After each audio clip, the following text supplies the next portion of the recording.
어디에서도 볼 수 없는 정통 경제방송 박근혜의 데일리 힌트 시간입니다. 반갑습니다. 6월 20일 금요일 방송입니다. 나이가 좀 들면서 시간이 엄청나게 빨리 갑니다. 이게 이제 뇌에 뭐 여러 가지 그 이슈가 또 있다고 하죠. 조금 나이가 어린 이 사람들은 이 속도가 좀 늦대요. 이 시간의 속도가 그렇게 느껴진다고 합니다. 근데 이제 나이가 들수록 이 뇌의 활동 이런 것들이 어쨌든 시간이 되게 빨리 가는 그런 느낌을 받는다고 하는데, 그게 뭐 기억력에 뭐 뇌에서 저장되는 기억력의 어떤 그런 차이 때문에 그렇다고 하더라고요. 그래서 약간 나이가 들면서 시간이 빨리 가는 게 그렇다라고 이야기를 하고요. 금요일입니다, 벌써. 네. 지난주 제가 캐리비안 베이 갔다 왔다 월요일날 말씀드린 게 바로 어제 뭐 금방인 것 같은데 벌써 금요일입니다. 이번 주는 비가 오니까 좀 쉬어야겠죠. 여러분 어쨌든 코스피는 3,000포인트 넘었습니다. 분위기가 해외 시장 빠지든 말든 그냥 우리는 우리 갈 길 간답니다. 3,000포인트 넘었기 때문에 이제 어느 정도 허들을 하나 넘어섰다는 점은 있지만, 역시 3,020포인트 정도까지 와 있는데 뭐 1차적으로 3,100포인트 정도까지 가면 그 언저리 지금부터 조금 더 올라가면 종목별로나 약간 좀 조심을 해야 되지 않느냐. 단기적으로 약간 덜어내고 많이 올랐던 섹터보다는 새로운 섹터 쪽에서 움직임이 나와야 된다. 뭐 그래서 계속 반도체 그리고 수급 빈집인 2차 전지가 혹시 후보가 될까 고민들 하고, 내수주 그다음에 저 PBR주 이런 것들을 조금 더 봐야 되지 않을까라는 이야기들이 많이 있습니다. 뭐 그렇게 후보군들이 있는데 그런 후보군들이 직접 갈 수 있을지는 좀 더 저희가 면밀하게 팔로우를 하면서 봐야 될 것 같고, 최근에 좀 올라갔던 섹터들 뭐 방산, 조선 등등 포함해서 역시 약간 쉬어가는 모습들이 보이죠. 추가적으로 올라갈 수 있을지, 뭐 조선주 마찬가지고요. 뭐 그런 것들 좀 고민을 해야 될 자리가 아닌가 싶습니다. 네, 출량님, 우유빛깔 박군영, 우주 데스타 박군영입니다. 우주 데스타는 김희철 씨 아닌가요? 네, 저는 우주 데스타가 되기가 좀 힘들 것 같습니다만, 그래도 예쁘게 봐주신다는 개념으로 제가 감사 말씀 드리겠습니다. 그래도 많은 분들이 많이 들어오셨고요. 네, 비가 오는데, 그래도 많이 좀 봐주셔서 너무 감사합니다. 어떤 뭐 시장 이야기, 간단하게 먼저 하고, 종목별, 섹터별 이야기를 한 번 더 드리도록 하겠습니다. 자, 코스피는 8.78포인트 상승 출발 보였습니다. 원전주 강세 출발했던 가운데 애플페이와 면세점, 영화, 은행, 전선, 화장품, 편의점, 로봇, 양자 암호 등 상승 출발 보였습니다. 미국 주식시장은 노예 해방의 날로 휴장을 했고요. 유럽은 하락세가 나타났습니다. 코스피가 6월 17일 2,998포인트, 6월 19일 2,996포인트 고점을 찍은 이후에 3-4분 만에 드디어 3,000포인트 관련된 부분들이 돌파가 됐습니다. 전체적으로 3,020포인트 정도로 마무리가 됐고요. 21년 12월 28일 이후에 첫 3,000포인트 돌파 안착이 나타났습니다. 자, 오늘 뭐 3,000포인트 돌파가 됐는데 여러분 계좌는 어떠세요? 뭐 내 계좌는 똑같이 이 코스피 지수 올라가는 것만큼 정말 잘 됐나? 아니면 뭐 내 주식은 뭐 어디 뭐 다른 나라 주식인가? 포인트는 3,000포인트 갔는데 왜 내 계좌는 이렇게 따라가지 못하지? 이런 느낌을 받으실 수도 있습니다. 뭐 그런 것들은 이제 포트라든지 종목별로 뭐 차이가 확연히 아마 있을 걸로 제가 생각이 들어요. 자, 그런 것들까지도 여러분들 많이 고민이 되실 것 같습니다. 자, 오전 기준 외국인 기관 현물 순매수 이루어졌고요. 외국인 선물도 오전 기준 1,200계약 이상 순매수입니다. 특히 외국인들 수급이 여전히 좋습니다. 금일 대부분의 업종 상승하는 가운데 반도체와 인터넷, 특히 이제 네이버, 카카오페이 이런 것들 관련해서도 마찬가지고 방산과 2차 전지 업종 관련해서 상승이 나타났습니다. 대형주가 상승을 견인했고요. 방산주 가운데 코츠 테크놀로지가 오늘 급등세가 나타났는데, 방산주 가운데 밸류에이션이 상대적으로 싸다고 분위기가 나타나면서 오늘 급등각이 보였습니다. 20% 이상 급등이 나왔죠. 자, 전일 오후 이재명 정부의 추경 의결이 됐습니다. 올해 두 번째고 이재명 정부 첫 추경인데요. 세출과 세입 추경 포함 30조 5천억 정도가 추정이 됩니다. 대규모 추경에 지역화폐, 소비 쿠폰 등 정부 정책 기조가 반영됐고요. 유동성 증가로 인한 주식시장 상승 기대감도 여전하게 나타났습니다. 이 반도체는 SK 하이닉스 25만 원 돌파를 했고요. 주도주로 역시 나섰고 DDR4 가격 상승이 지속되고 있고 HBM4도 SK 하이닉스, 삼성전자도 약간 애매하긴 하지만 아무튼 기대감이 조금 더 올라오고 있는 모습이 보이긴 합니다. 자, 2차 전지는 테슬라의 로보택시 22일 출시 예정입니다. 최근 외국인 저가 매수세가 2차 전지 들어오면서 LG 엔솔 같은 경우는 3거래일 연속 유입이 되기도 했습니다. 자, 영화산업 관련된 침체로 지하실로 거의 향하던 주가 부분이었는데요. 정부가 추경에 271억 원 투입해서 영화관 할인 쿠폰 배부 반영이 되고 있습니다. 영화관 할인 쿠폰만 아니라 호텔, 모텔 이런 게 숙박 이런 쪽도 할인 쿠폰이 아마 들어가는 걸로 알고 있는데요. 여러분들 이런 쪽 레저 그런 이런 것들 호텔 이런 쪽 많이 활용하시면 좋을 것 같고요. 화장품은 중국 화장품 시장 회복 전망입니다. 618 쇼핑젤 판매 호조 관련된 이야기가 좀 나왔는데 물론 지원금이 나왔으니까 판매가 좀 호조가 됐겠죠. 전국민 소비 쿠폰발 매출 증가 역시 기대감을 갖고 있습니다. 자, 그리고 스테이블 코인 쪽인데요. 원화 스테이블 코인 제도와 기대감의 테마 강세가 지속되고 있습니다. LG, CNS 등이 장중에 굉장히 크게 오르기도 했고요. 자, 그리고 코스닥은 3거래일 연속 상승하면서 장중 790포인트 돌파를 하기도 했습니다. 상위 10개 중에 휴젤이 약간 양보합 정도 수준이었고요. 모두 상승세가 보이기도 했는데 자, 화장품 업종 아모레퍼시픽 중국 흑자 기조와 그리고 코스알엑스 서구권 침투 가시화에 따른 실적 기대감 속에 역시 아모레퍼시픽이 대형주 가운데 상승폭이 크게 나타났고요. 다른 테마들에 비해서 눌려있던 로봇 테마 보스턴 다이내믹스 상장 가능성의 강세를 보이기도 했습니다. 레인보우 로보틱스도 꽤 많이 올랐고요. 지역 앞에 스테이블 코인, 원자력, AI 챗봇, 에너지 테마는 단기 급등 부담에 차익 실현이 일부 나오면서 약세를 보이기도 했습니다. 2022년 이후에 처음으로 코스피가 장중 3,000포인트 선을 돌파하면서 종가 3,020포인트로 마무리가 됐습니다. 삼성전자, SK하이닉스 등 대형주를 중심으로 강세 흐름이 유지되면서 IT 소프트웨어, 그 다음에 2차전지, 화장품 등 업종으로 수급이 이동됐고요. 기존에 상승세를 보였던 원전, 지주사, 조선, 방산 쪽은 쉬어갔지만 방산은 근데 오장이 올랐죠. 코츠 테크놀로지 아까 말씀드렸죠. 이런 종목들은 좀 올라가면서 전형적인 강세장에서의 순환매 장세가 나타나고 있죠. 그러니까 올라가는 종목들, 업종들은 돌아가면서 가는데 크게 낙폭이 나오는 섹터가 없기 때문에 계속 지수는 올라가는 모습입니다. 자, 그리고 전일 발표된 30조 5천억 규모의 2차 추경안이 관련 업종 중심으로 순환매를 유도하고 있고 민생회복 소비 쿠폰 지급, 건설 경기 활성화, AI와 K컬처, 바이오 등 신산업 지원을 위한 자금을 편성했습니다. 내수 경기 신산업 중심으로 관련된 업종의 정책 수요의 기대감이 유입됐고요. 다만 17일을 정점으로 18조 원에 육박했던 코스피 거래대금이 조금 줄어드는 모습이죠. 그러니까 약간 힘이 약간 빠질 수도 있는 국면이다 볼 수도 있습니다. 매수 강도가 다소 좀 약화되는 모습인데요. 현재 상승세는 실적 기반이 있긴 하지만 그보다는 투자 심리 개선에 대한 어떤 기대감, 이런 랠리가 이루어지고 있다는 점에서 코스피는 3천선 저항 부근에서 숨고르기에 조금 들어갈 수 있음을 좀 염두를 해둬야 될 것 같습니다. 그리고 조금 더 올라가게 되면 3,100포인트 언저리가 나오는데 그 정도 부분 되면은 좀 줄여야 되지 않나 이런 이야기들이 좀 나오고 있죠. 다만 추가적인 코스피의 타겟 프라이스는 좀 더 높게 보는 쪽도 꽤 있습니다. 3,150, 3,200, 3,300 이렇게 보는 쪽도 있는데 아무튼 3,000이 넘어가면서 3,100포인트가 다가올수록 지금은 약간의 동력이 조금 줄어들 수 있다는 점, 그리고 7월 초가 여러 가지 이슈가 좀 있습니다. 그래서 7월 초를 앞두고 조금 경계를 하자 이런 목소리도 일부 있는 상황입니다. 자, 2차전지 업종이 수급 빈집으로 오늘 강세였습니다. 그동안 눌려 있었던 낙폭과대 업종에 대한 순환매도 들어왔다 보면 될 것 같고요. 한편 두산 퓨얼셀이 미국형 데이터 센터 확대했던 전력 수요, 수소 연료전지 활용 기대감에 강세를 나타내기도 했습니다.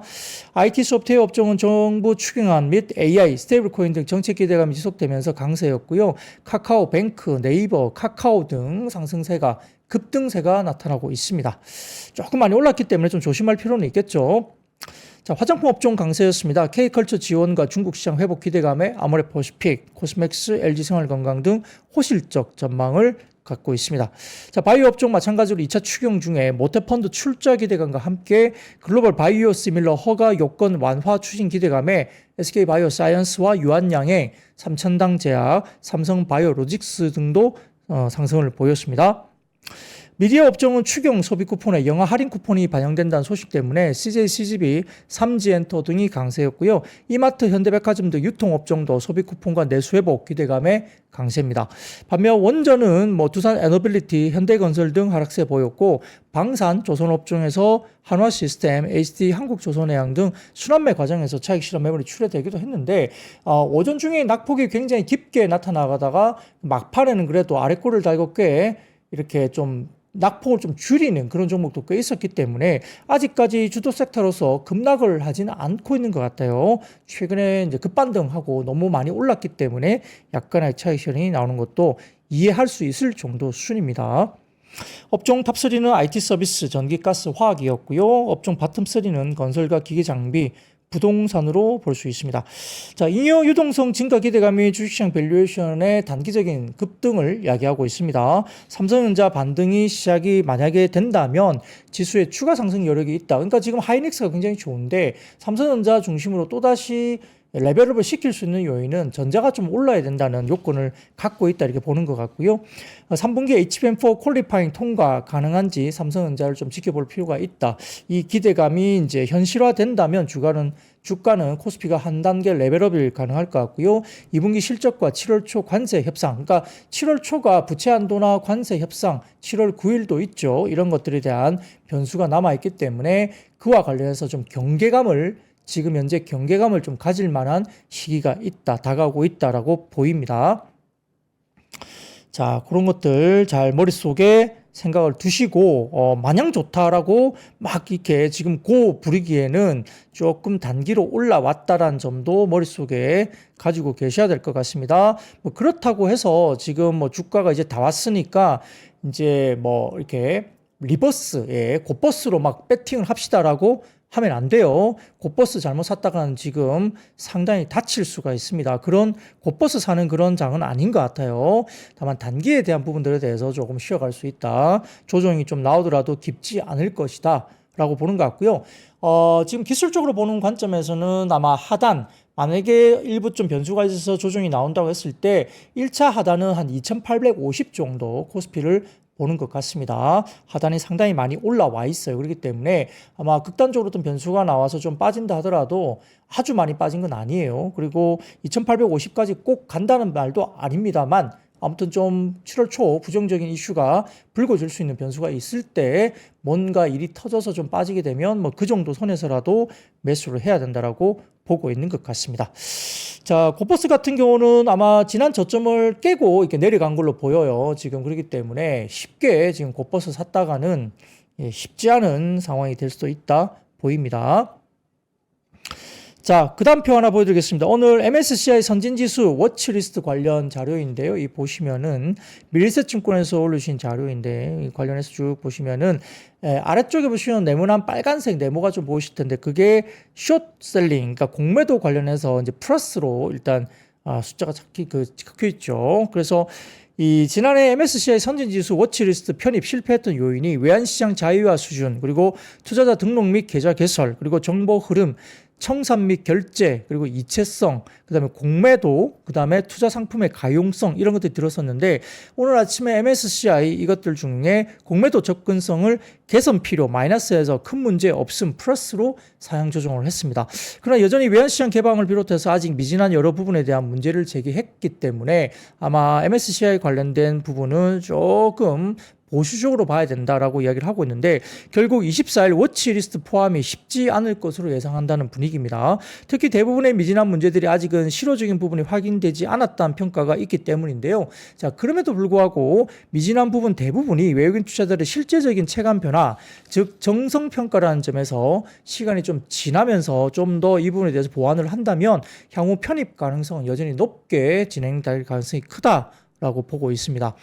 다음 주 25일 아침에 MSCI 시장 재분류 결과가 발표될 예정인데 이번 시장 접근성 평가는 한국의 선진국 편입 후보군의 이 분류 가능성에 대한 확실한 신호를 지금 주지는 않았다고 이제 평가를 받고 있는데요. 다만 올해 기대해야 될 내용은 MSCI 선진국 편입 자체가 아니라 편입 후보군 편이라는 점에서 기준이 좀 더 낮다는 점을 우리가 생각을 해야 될 것 같고요. 그리고 MSCI가 한국의 제도 개선 노력을 긍정적으로 평가하고 있다는 정도로 지금 보고 있기 때문에 자, 이런 점에서 선진국 편입 관련된 후보군 분류는 여전히 고려할 수 있는 상황으로 평가는 받았습니다. 그래서 이번에 당장 이 부분에 대한 부분들은 조금 가시성을 좀 낮추게는 보이지만 외국인 입장에서는 좀 긍정적인 방향으로 한국을 보기 시작하고 있다는 정도로 보시면 좋을 것 같아요. 자, 그리고 그 다음 사진 보여드리면 이게 머니투데이에서 올려주신 표인데요. MSCI 신흥국 지수 내에서 주요국 비중입니다. 중국이 27.79%나 굉장히 높고요. 대만, 인도 같은 경우도 거의 20%에 육박합니다. 한국이 지금 9.02%, 사우디가 4.16% 정도 되는데 신흥국 지수로 만약에 유지가 될 경우에는 최근에 나오는 이야기가 인도 비중을 좀 감소시키면서 현재 10% 미만으로 떨어진 한국 비중이 증가할 가능성이 좀 높다라는 가능성에 대해서 제기를 하고 있다고 합니다. 한국이 2004년에 17.7%까지 비중이 있었는데 지금 9.02%니까 거의 반토막 나 있죠. 자, 이런 것들에 대해서 올라갈 수 있는 여지가 충분히 있다는 거죠. 수급이 외국인들이 한국으로 더 들어올 수 있는 여전히 그런 부분들이 있다는 겁니다. 자, 5천 가나요? 예, 모르겠습니다만 그렇습니다. 자, 그 다음 사진 하나 더 보여드리겠습니다. 자, 요건데요. 한국의 주식이 디스카운트 부분입니다. 글로벌 주식이죠. 이 부분에 대해서 자, 가운데 파란색 실선이 디스카운트 평균율이고요. 이게 15년 정도의 디스카운트 평균 정도 수준인데 위쪽에 검은색 실선이 있죠. 이게 디스카운트율이 거의 65%, 70%까지 디스카운트를 받고 있습니다. 글로벌 주식시장보다 지금 한국이 이렇게 디스카운트를 엄청나게 높게 디스카운트를 받고 있었는데 지금 이제 이 디스카운트율이 조금 이제 아래쪽으로 떨어지기 시작하는 초입이죠. 제가 어저께 CLSA 자료에서 그냥 Just Buy Korea 이렇게 나오잖아요.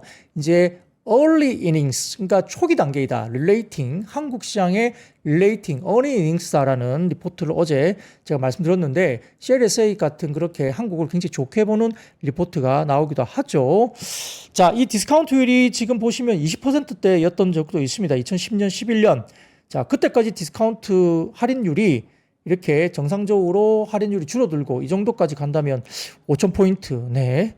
갈 수도 있겠죠. 뭐 가능성이 열려 있습니다만 근데 지금 당장 5,000포인트 간다라고 부르긴 좀 어렵고요. 어쨌든 3,000포인트 선에서 안착을 하면서 더 이상 3,000포인트 아래로 안 내려가는 시장 정도로 올라가면서 정상적인 밸류에이션을 좀 찾아가는 그런 모습이면 좋겠다. 중장기로 그런 생각을 좀 해봅니다. 자, 그리고 그 다음입니다. 자, 어제 CLSA 이슈를 들었지만 UBS 같은 경우는 조금 멘트가 좀 아리까리합니다. 한국 주식에 대한 중립을 유지한다 이렇게 이야기를 해요. 중립이면 대부분 이제 느낌이 좀 팔아라 이런 분위기거든요. 밸류업 수혜주에 대한 선별적인 접근이 유효하다고 UBS는 약간 보수적인 리포트를 내긴 했습니다. 근데 내용을 좀 읽어보면 좀 이상해요. 자, 이게 왜 그러냐? UBS는 한국 증시에 대해서 뉴트럴, 중립 스탠스를 유지하는데 정부 주도의 구조개혁과 기업 지배구조 개선 정책이 중장기적인 밸류에이션 릴레이팅을 유도할 수 있다고 판단한다고 평가를 했습니다.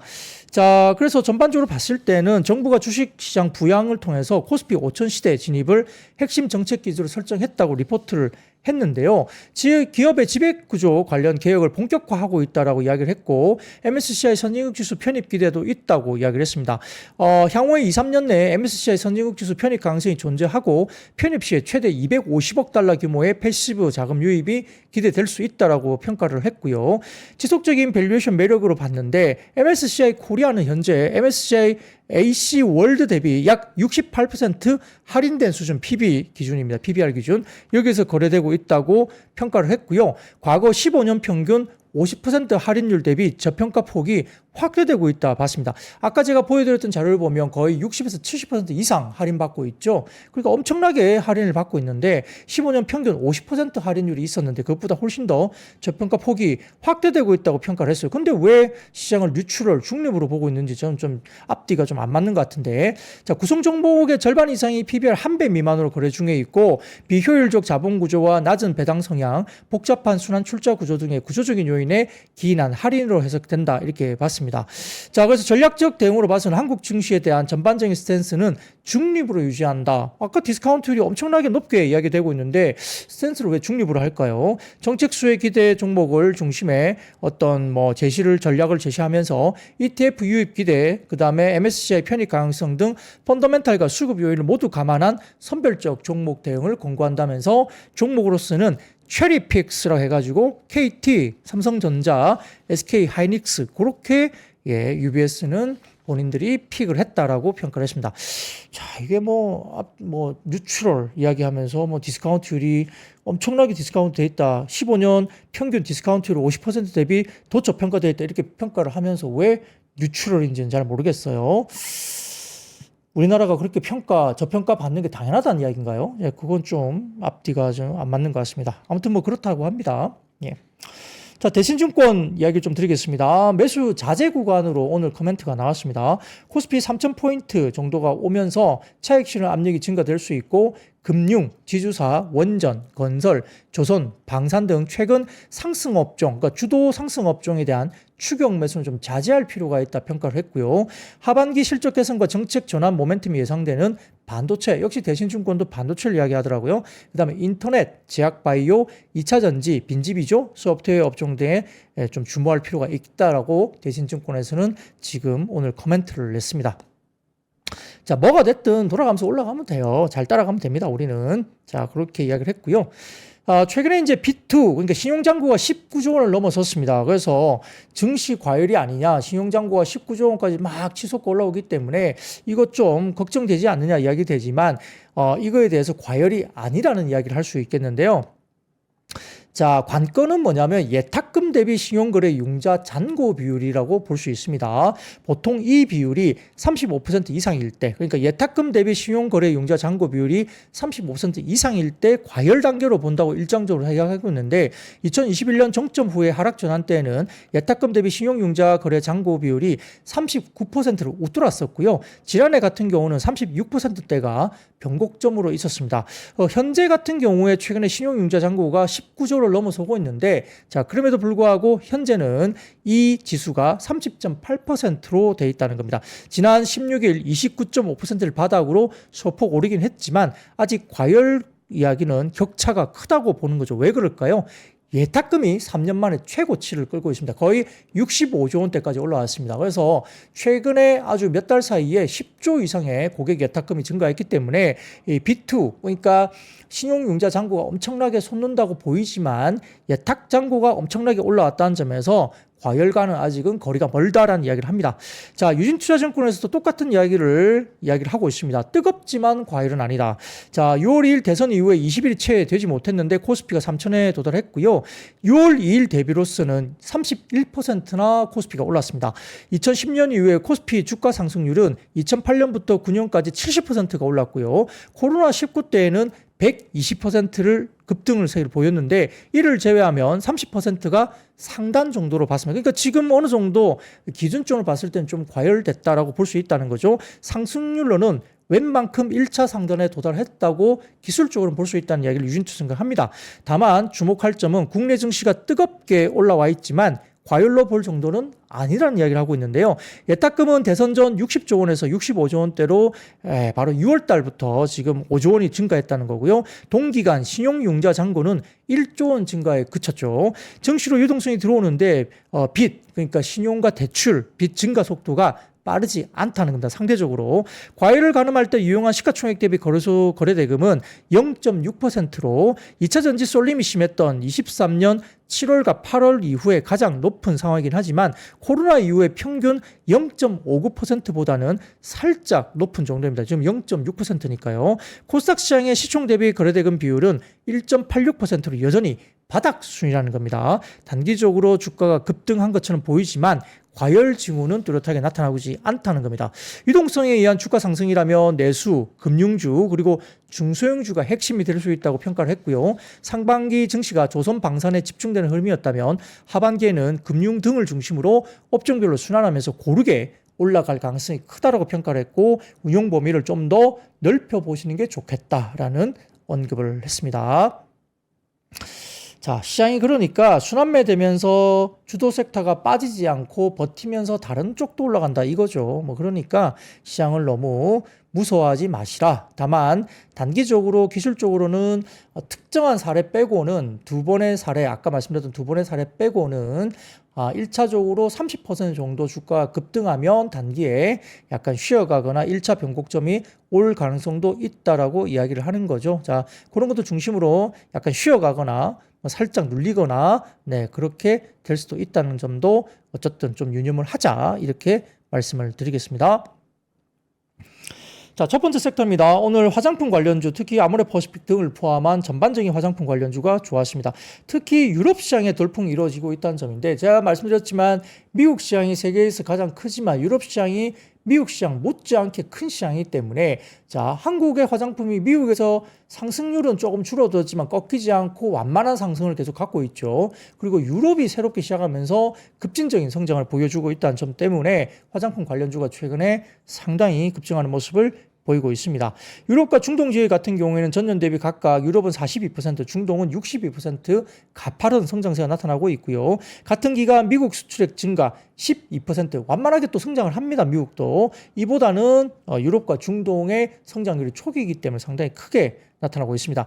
자, NH투자증권에서는 아모레퍼시픽에 대해서 중국 매출이 반등하기 시작했고 주력인 더마 제품 브랜드의 서구권 침투가 빨라졌다고 밝혔고요. 2분기부터 중국과 면세점 매출이 성장 전환하면서 대중국 채널 실적 회복 가능성이 높아졌다고 분석을 했습니다. 중국 내 소비 회복과 양국 관계 개선 기류 또한 투자 심리에 긍정적으로 작용한다 이렇게 이야기를 했고요.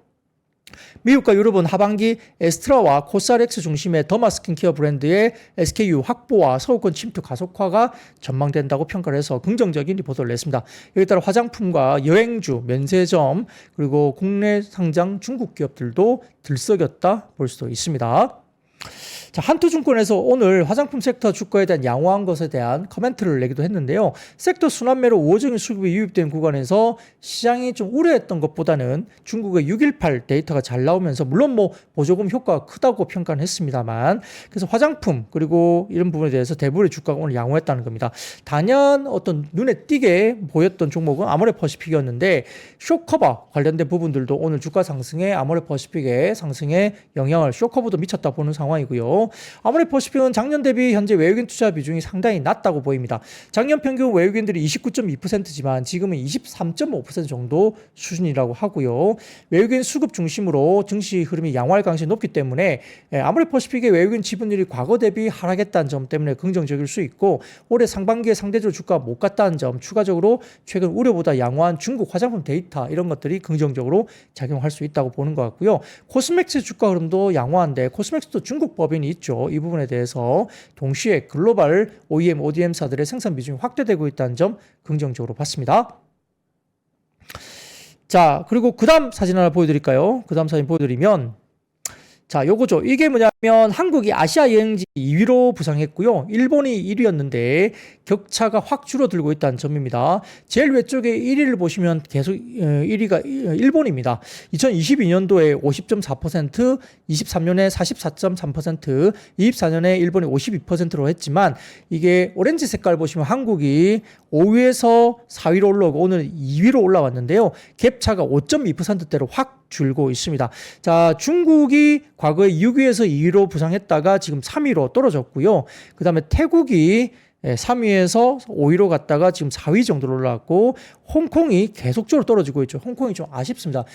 저도 개인적으로 홍콩을 참 좋아했던 곳이었는데 여행 대상지로서는 최근에 매력도가 많이 떨어지고 있다는 점도 사실 저도 느끼고 있습니다. 싱가포르 같은 경우는 이것도 좀 떨어지고 있는 모습이고요. 대만은 뭐 7위 정도에서 계속 유지가 되고 있습니다. 그래서 잠재 방한 여행객 조사에 따라서 인지도가 2위 쪽으로 올라왔고요.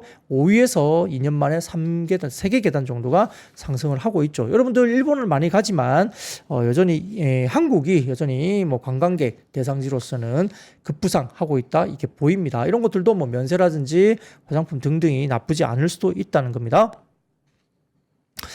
최근에 뭐 롯데관광개발 많이 올랐죠. 네, 뭐 지금 사기는 조금 좀 부담스러운데 아무튼 최근에 주가 오른 거 보면 대단합니다. 롯데관광개발 단기에 엄청나게 올랐습니다. 자, 그리고 그 다음 사진 보여드리겠습니다.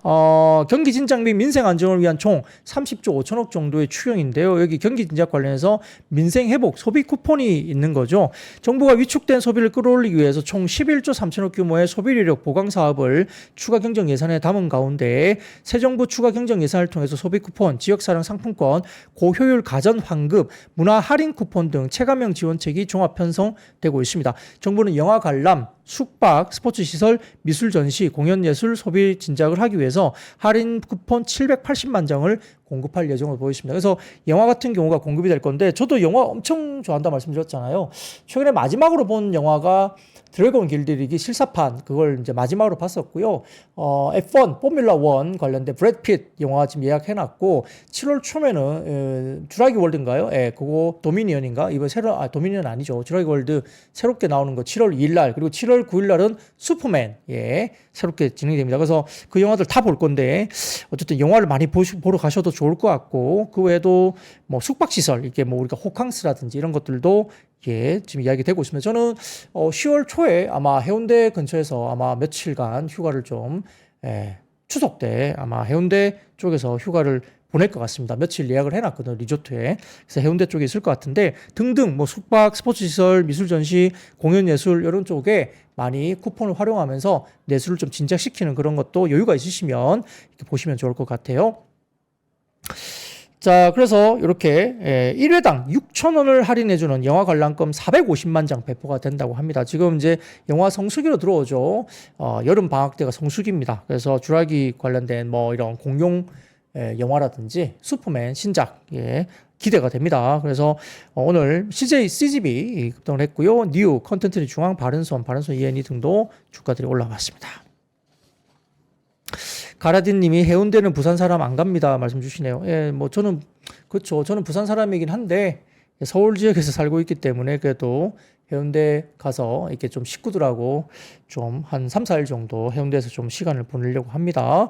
그리고 최근에 오면은 서울 쪽으로 뭐 외국인들 많이 몰렸지만 부산에 해운대나 광안리 가면 외국인들이 부산에서 많이 내려와요. 부산에 해운대 쪽도 많이 외국인들 꽤 많이 보이더라고요. 외진이 많습니다. 송정도 되게 좋죠. 카페라든지 이런 쪽도 되게 많이 있고요. 되게 좋습니다. 기장도 최근에 아주 핫플레이스입니다. 기장도. 그래서 한번 가보시면 좋을 것 같아요.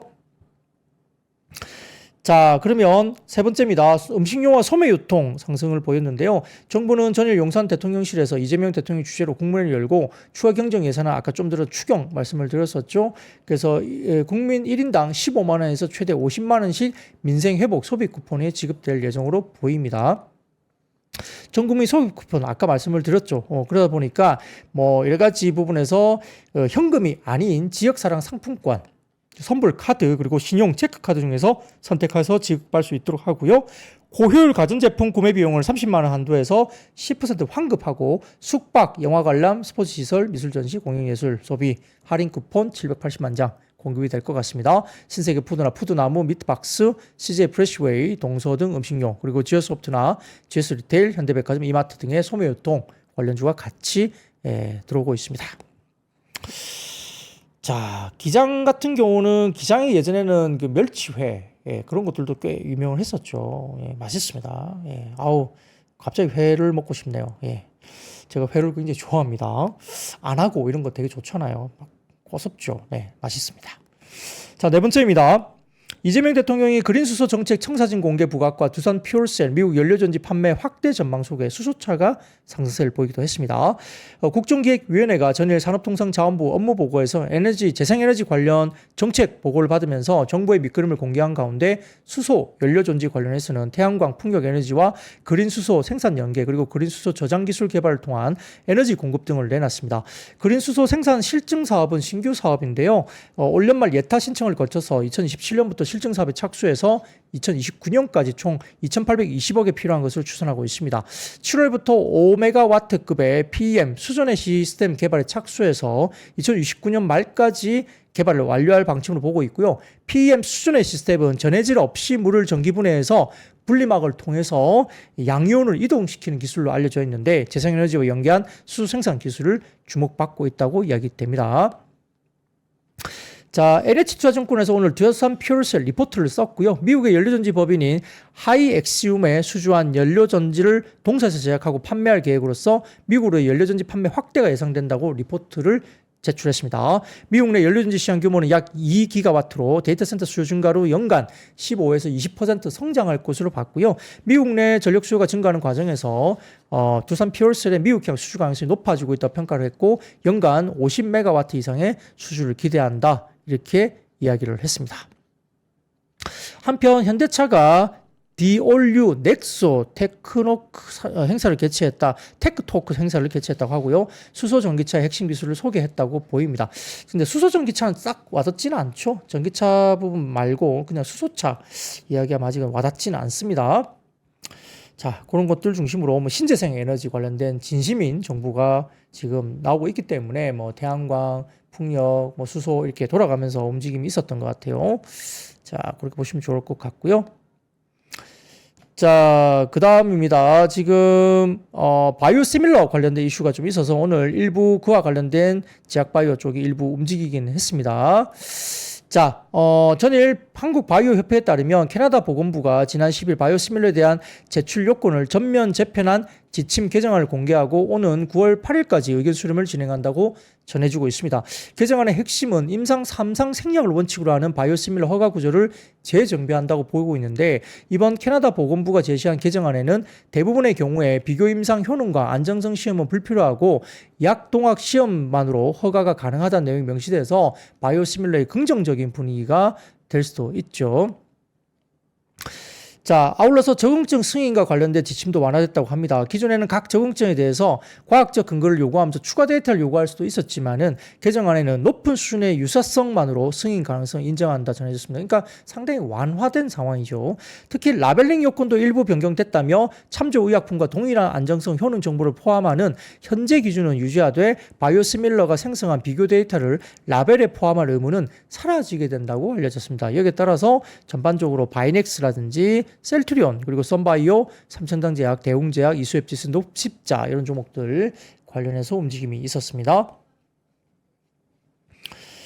자, 그러면 여섯 번째입니다. 트럼프 대통령 이란의 2주 최종 협상 시한 제시 속에 에너지, 해운, 방산주가 하락세를 나타냈습니다. 뭐 약간 2주 정도 쉬어가는가 이렇게 보는 것 같은데요.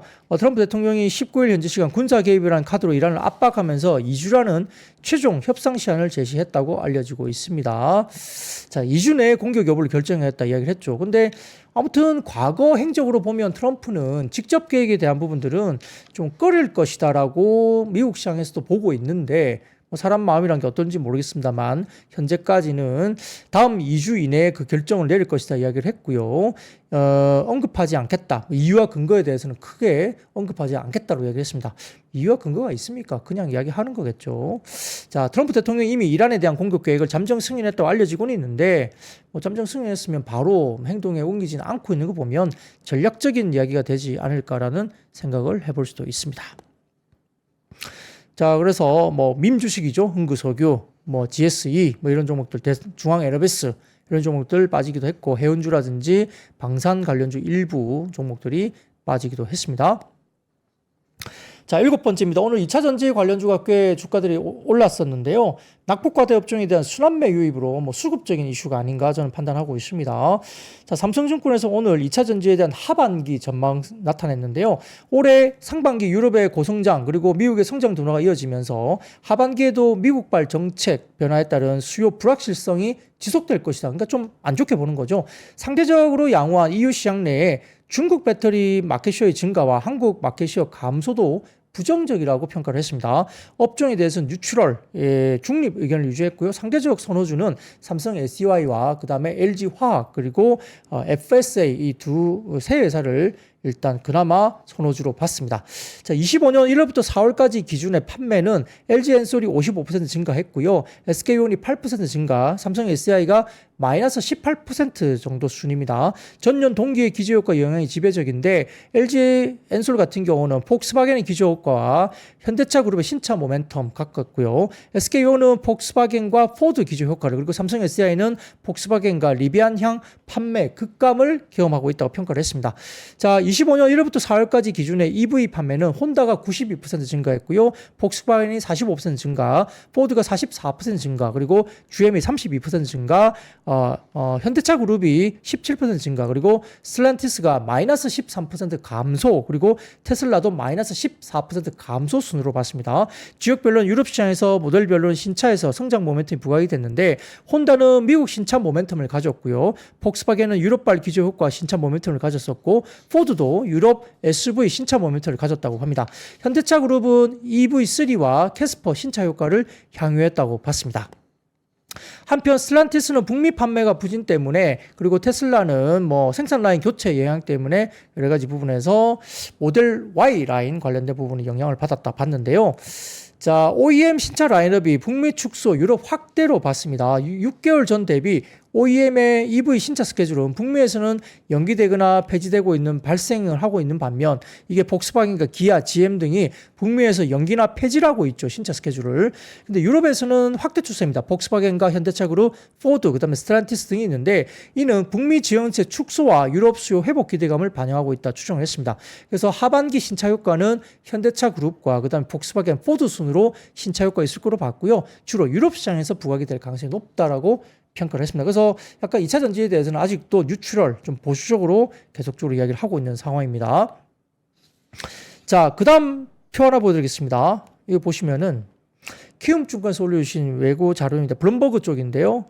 자, BNEF에서 미국 트럼프 대통령의 정책 영향 때문에 미국의 EV 시장 전망치가 하향 조정됐다는 이야기입니다. 지금 이쪽에 파란 색깔로 보이는 실선이 보면은 2024년에 미국의 EV 시장에 대한 어떤 추정치였거든요. 근데 밑에 지금 보라색으로 보이는 실선이 최근에 25년 추정치입니다. 미국의 EV 판매 감소 관련된 부분들이 이렇게 나타나고 있다는 거죠. 불가피할 것이다. 25년 미국의 EV 침투율 전망치를 기존의 16.1%에서 11.2%로 급하향 조정을 했습니다. 2030년 미국의 EV 침투율 전망치는 기존 47.5%에서 27%대로 급하향 조정을 했습니다. 예, 미국 시장이 만만치 않게 좋지 않을 것 같다고 보는 거죠. 자, 그리고 그 다음 표 보여드리겠습니다. 그 다음 표 보여드리면 유럽의 BEV 판매 동향 업데이트입니다. 테슬라는 독일 중심으로 판매량이 감소됐고요.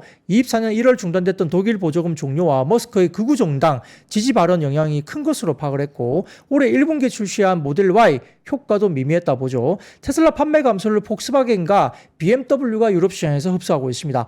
현대차 그룹과 기아 EV3를 중심으로 양호한 점유율이 유지되고 있는 모습이고, 중국 브랜드는 비아드를 제외하고 성과는 아직은 미미한데, EU의 보조금 반덤핑 관세를 피하기 위해서 유럽형 수출을 BEV에서 ICE 및 HEV로 대체한 영향을 볼 수 있습니다. 전반적으로 봤을 때는 유럽에서 EV3만큼의 신차 효과가 나올 수 있는지 좀 지켜볼 필요는 있다고 평가를 했습니다. EV4 기아 쪽에 신차 효과 지속적으로 보자 정도 이야기를 하고 있습니다. 전기차 2차 전지 만만치 않은 시장이죠. 분위기가 아직까지는.